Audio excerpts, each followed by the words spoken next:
நமஸ்காரம். விருச்சிக ராசி மற்றும் விருச்சிக லக்ன அன்பர்களுக்கு இந்த குரோதி வருஷம் எப்படி இருக்கும் அப்படின்னா, ஆன் தி ஹோல் மாற்றத்தினால் மாற்றம். இதுதான் நீங்க மைண்ட்ல வச்சுக்கணும். நிறைய விஷயங்கள் நீங்க மாறணும். பொதுவாகவே விருச்சிக ராசி அப்படின்னா என்ன?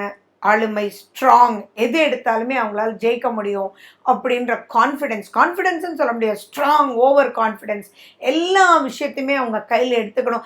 That's all super. அதெல்லாம் பேசிக் குணங்கள் உங்களுக்கு. பட் அதிலெல்லாம் நிறைய விஷயங்கள் மாற்றம். அந்த மாற்றத்தினால் உங்களுக்கு நிம்மதி ஏற்படக்கூடிய மிகப்பெரிய ஒரு ஆண்டாக தான் இந்த ஆண்டு இருக்கு. ஒரே வார்த்தையில் சொல்லணும்னா, புதிய கடன் வாங்காதீங்க, யாரையும் முழுசா நம்பாதீங்க. எந்த ஒரு விஷயமாக இருந்தாலும் நீங்க இறங்கி செய்யணும் அப்படின்றது மனசுல வச்சுக்கோங்க. எதிர்பார்ப்புகள் வேண்டாம். புது லோன் வேண்டாம், புது ஜுவல் லோன் வேண்டாம். எந்த ஒரு ப்ராப்பர்ட்டியா இருந்தாலும் பல தடவை யோசிச்சு பிறகு நீங்க வாங்கணும். இன்னும் சொல்ல போனா, இந்த பாயிண்ட் நான் எதுக்கு முக்கியமா சொல்றேன் அப்படின்னா, உங்களுடைய ராசி அதிபதி யாரு? செவ்வாய். அந்த செவ்வாய் சனி பகவானோட சேர்ந்து உட்கார்ந்துருக்கார். அது 4ஆம் வீட்டில் உட்கார்ந்துருக்கார். 4 அப்படின்னா சுகஸ்தானம் சார்.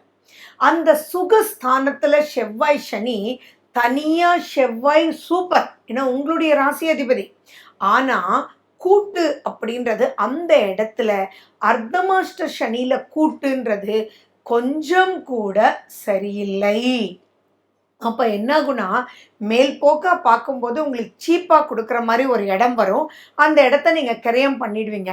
அதுக்கப்புறம் பார்த்தானா அதில் எக்கச்சக்கமான வில்லங்கங்கள் இருக்கும். அதில் சொல்லியிருப்பான் மூலப்பத்திரம் இல்லை சார் அப்படின்னு. சரி, ஓகே அப்படின்னு நீங்கள் போயிருப்பீங்க. ரொம்ப ரொம்ப ஓவர் கான்ஃபிடென்ட்டாக. ஏன்னா இதுக்கு முன்னாடி நிறைய விஷயங்கள் நீங்கள் சேலஞ்சிங்காக பண்ணி ஜெயிச்சிருப்பீங்க. ஆனால் இப்போ அதுக்கு காலகட்டம் கிடையாது. ஸோ நோ நம்புதல் அப்படின்றது ஞாபகம் வச்சுக்கோங்க. அப்போ என்ன பண்ணணும் அப்படின்னா, முடிஞ்சா புது ப்ராப்பர்ட்டி எல்லாம் இப்போ தேவையான்னு யோசிச்சுக்கோங்க. அல்லது தேவைன்ற ஒரு விஷயம் உங்கள் மனசு, மேபி உங்களுடைய திசை நல்லா இருக்கலாம், புத்தி நல்லா இருக்கலாம், அந்தரங்கள் நல்லா இருக்கலாம். அப்படி இருக்கும்போது அந்த அமைப்பு வந்ததுன்னா, நீங்கள் எப்பயும் 3 ஒப்பீனியன் கேட்பீங்க. அப்படின்னா பொதுவாகவே விருச்சிக ராசிக்காரங்க என்ன பண்ணுவாங்க தெரியுமா? எல்லாம் தனக்கு தெரியும்னு சொல்லி அவங்க அப்படியே கோத்ரூ பண்ணிட்டு, எஸ் இந்த ஒரு பாயிண்ட் கண்டுபிடிச்சான் பார்த்தியா அப்படின்னு சொல்லி ஏதோ ஒரு பாயிண்ட்டை இப்போ கண்டுபிடிப்பீங்க. ஆனால் பெரிய விஷயத்த விட்டுரும். இப்போ கிரகநிலைகள் அப்படி இருக்கு. விருச்சிக ராசிக்காரங்க ஸ்ட்ராங் தான்றதுல எந்த வித மாற்று கருத்தும் இல்லை. ஆனால் இப்போதைக்கு அங்கே சனி செவ்வாய் இருக்கிறதுனால நீங்கள் என்ன சொல்லிடுவீங்க? எப்படிடா இதை பார்க்க விட்டேன், என்னடா ஆச்சு அப்படின்னு மாட்டிட்டு முழிக்கக்கூடிய காலகட்டம். ஸோ நீங்கள் என்ன பண்ணணும்? நீங்கள் கோத்ரூ பண்ணுங்க, பட் முடிவுகள் அந்த கோத்ரூவை வச்சு எடுத்துட வேண்டாம். கண்டிப்பாக எப்பயும் நீங்கள் மட்டும் பார்த்து முடிவு பண்ணுறதோட இப்போ இன்னொரு 4 பேர்கிட்ட லீகல் ஒப்பீனியன் வாங்குங்க. ஸோ இதுதான் ரொம்ப ரொம்ப ரொம்ப முக்கியம். சாதுர்த்தியமாக நீங்கள் இருக்கிற மாதிரி நினச்சி தேவையில்லாத பிரச்சனைக்குள்ள வேண்டாம். இதுதான் அங்கே நீங்கள் பார்க்க வேண்டிய மாற்றம். அண்ட் மேலும் பார்த்தீங்கன்னா, எப்படிப்பட்ட விஷயத்துலையுமே நீங்கள் ஒரு ஃபோன் காலை அப்படின்னு சொல்லி நீங்கள் பேசி உங்களுடைய பாக்கிகள்லாம் வசூலாயிடும். ஆனால் இப்போ நீங்கள் அந்த மாதிரி பேசுனீங்க, ஒரு மரியாதை குறைவாவோ அல்லது ஓங்கியோ, மரியாதை குறைவுன்றது கூட விட்டுருங்க, ஓங்கியோ எனக்கு வேணும் நீ முதல்ல கொடுத்துடணும் ஓகே அப்படின்னு பேசினா இப்போ அவனுக்கு நிறையா குத்தும். ஸோ மெயின் ஹெட்டிங்கே பார்த்தீங்கன்னா, உங்கள் சுகங்களை கெடுக்கிறதுக்கு எந்த ரூபத்துலேயும் பிரச்சனைகள் வரும். அப்போது அந்த சுகஸ்தானங்கள் கெடுக்காமல் இருக்கணும்னா என்ன பண்ணணும்? நீங்கள் ரொம்ப நிதானத்தோட அவங்களுக்கு புரிகிற மாதிரி எக்ஸ்பிளைன் பண்ணி தென் நீங்கள் பேசணும். இது வரைக்கும் நீங்கள் ஒன்று அனுப்புறியா ஓகேயா அப்படின்னு சொல்லுவீங்க. ஆனால் இப்போ என்ன சொல்லணும்? இல்லைப்பா எனக்கு முக்கியமாக இந்த செலவு இருக்குது தம்பி, நீ எப்பயும் அனுப்பிச்சிடுவ தம்பி, எனக்கு தெரியும், ஆனால் இப்போ டிலே பண்ணிடாதப்பா, எனக்கு ரொம்ப அர்ஜென்ட்டுப்பா அப்படின்னு நீங்கள் பேசும்போது ஆட்டோமேட்டிக்காக அது சாதகமாகும். புரியுதுங்களா? மாற்றத்தினால் பெரும் சூப்பர். ஸோ மாற்றத்தினால் மாற்றம், மாற்றத்தினால் வளர்ச்சி, எல்லா விஷயங்களும் இப்போ மாறும். ஃபார் எக்ஸாம்பிள் பார்த்தீங்கன்னா, இப்போ நீங்கள் குடும்பத்தை விட்டு கொஞ்சம் தூரமாக போய் தூரம்னா ஃபார் எக்ஸாம்பிள் மேபி அதர் ஸ்டேட்டுக்கு போகலாம், வேறு இடத்துக்கு போகலாம், அதன் மூலிமா வளர்ச்சிகள் வரலாம். ஸோ அந்த மாற்றத்தினால் சூப்பர். அந்த மாதிரி எல்லாமே மாற்றத்தின் அடிப்படையில் ஏன்னா உங்களுக்கு வந்து செவ்வாய் வேறு அப்படி இருக்கா, ராசி அதிபதி சனியோடையா, அப்போ ஆக்சிடென்டல் ஜோன் ரொம்ப ஜாஸ்தி இருக்குது. அதே மாதிரி நீங்கள் சர்வீஸ் சம்மந்தமாக நிறைய விஷயங்கள் பண்ணக்கூடியவங்க, ஆன்மீக சம்மந்தமாக இருக்கிறவங்களுக்கு பெரிய பிரச்சனைகள் இப்போ வராது. ஏன்னா நீங்கள் வந்து சர்வீஸ் அப்படின்ற ஒரு மைண்டுக்குள்ளே நிறையா போகும்போது எந்த ஒரு நெகட்டிவான வார்த்தையும் யாரையும் புண்படுத்தாமல் பேசணும் அப்படின்றதெல்லாம் அங்கே ஊர்ஜிதமாக வந்துட்டுருக்கோம். ஸோ ஓப்பனாக சர்வீஸ்க்குள்ளே நீங்கள் உள்ளே போயிடுங்க. ஃபார் எக்ஸாம்பிள் சொல்லணுன்னா, நீங்கள் இப்போ வந்து நீர்மோர், எல்லாருக்குமே வெயில் எக்கச்சக்கமாக இருக்குது. ஸோ நீர்மோர்ன்றது செக்கு போட்டு கொடுத்து நான் பண்ணுறேன்றது இல்லை. அந்த இடத்துல நீங்கள் நின்று அவங்களுக்கு மோர் கொடுக்கறது, அதை அவங்க குடிச்சிட்டு ஒரு சந்தோஷமாக ஒரு திருப்தியாக, உஷ்ணம் குறையும் போது எப்படி ஜில்லுன்னு ஒருத்தர் வயிற்றில் போடும்போது எப்படி இருக்கும், அப்படி அவங்க கண்களை நீங்கள் பார்க்கும்போது அதில் சந்தோஷங்கள் ஏற்படும். ஸோ இதெல்லாம் சந்தோஷத்தை உங்களுக்குள்ளே வரவழைக்கிறதுக்கு உண்டான டெக்னிக்ஸ். ஸோ நீங்கள் வந்து அன்னதானம் அதே தான், நீங்கள் போய் உங்கள் கையால் பரிமாறுங்க, நல்லா இருக்கா அப்படின்னு கேளுங்க.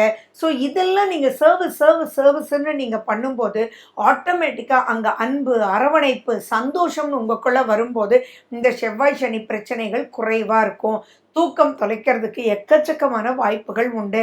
ஏன்னா சுகஸ்தானத்தில் செவ்வாய் சனி அண்ட் மேலும் பார்த்தீங்கன்னா செவ்வாய் தான் மூவ் ஆயிடுவாரே அப்படின்னு இருந்தாலும் கூட வருடம் பிறக்கும்போது செவ்வாய் சனி கூட்டமைப்பு இருக்குது.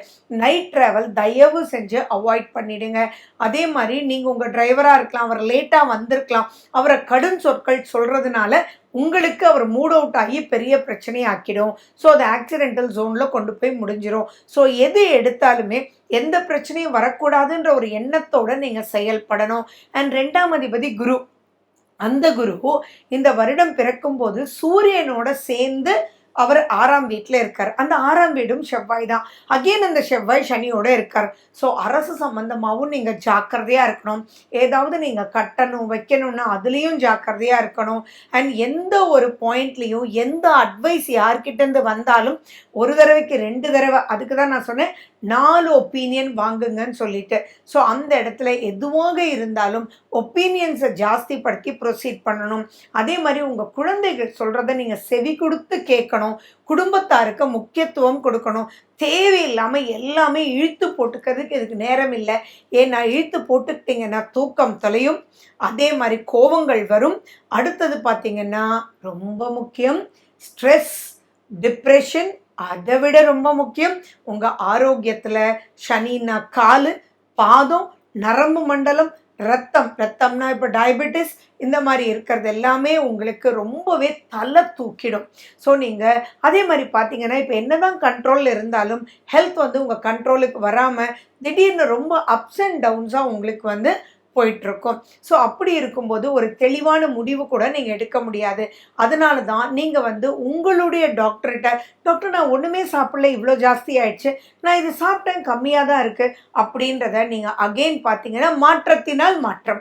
அப்போ நீங்கள் என்ன பண்ணணும், ஒரு நோட் புக் எடுத்துகிட்டு உங்களுடைய ஃபார் எக்ஸாம்பிள் டயபெட்டிஸ் இருக்குதுன்னு வச்சுக்கோங்களேன், இல்லை ப்ரெஷர் இருக்குதுன்னு வச்சுக்கோங்களேன், அதை நீங்கள் வீட்லேயே டெஸ்ட் பண்ணி அந்த டேட்டாவை எடுத்துகிட்டு போய் கொடுத்து தென் ஒரு 2-3 ஒப்பீனியன்ஸ் வாங்கி தென் நீங்கள் டிசைட் பண்ணுமே ஒழிய எதுலேயுமே அவசரப்பட வேண்டாம்.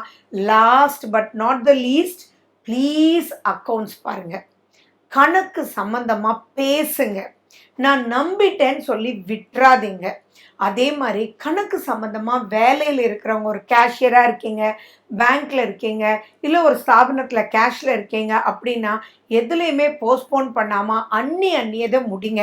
அதே மாதிரி எப்படிரா கேட்குறதுன்னு நினச்சி விட்டுறாமல் அவங்கள கூப்பிட்டு இது டேலி ஆலியே, இது என்னன்னு கொஞ்சம் பாருங்கள், இந்த இடத்துல ஒரு ஏதோ ஒரு டெஃபிசிட் இருக்குது, இது எங்கே கொடுத்தேன் யாருக்கு கொடுத்தேன்னு தெரியல அப்படின்னு ஒரு நிதானத்தோட கடைப்பிடிச்சி நீங்கள் ப்ரொசீட் பண்ணல அப்படின்னா கடைசியில் யாரோ பண்ணக்கூடிய மைனஸ் உங்கள் தலைமையில் வந்துடும்.